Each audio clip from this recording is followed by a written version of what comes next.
এইমাত্র অপবিশ্বাস এবার নতুন স্টাইলে কালো রঙের শার্ট গতরে ইতিমধ্যেই ফটোশুটে ফিটনেস দেখিয়ে সাকিবকে তাক লাগিয়ে দিয়েছেন চিত্রনায়িকা অপু। দুর্দান্ত লুকেই ধরা দিয়েছেন চিত্রনায়িকা অপবিশ্বাসকে। এবার ফটোশুটে এরকম লুক ও গেটআপে কখনো দেখা যায়নি অপুকে।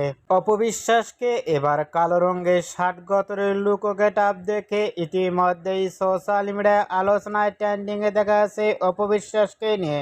অপবিশ্বাসকে এবার নতুন স্টাইলে কালো রঙের শার্ট গতরে ইতিমধ্যেই ফটোশুটের লুক ও ফিটনেস দেখে ভক্ত ও শুভাকাঙ্ক্ষীরাও অবাক হয়ে পড়ছেন অপবিশ্বাসের লুক ও গেটআপটি দেখে। অপবিশ্বাসকে এবার অনেকটাই সুন্দর লাগলো। ইতিমধ্যে কালো রঙের শার্ট গতরে লুক ও ফিটনেস দেখে আপনাদের কেমন লাগলো নিচে কমেন্ট বক্সে জানিয়ে দিন আপনাদের মতামত।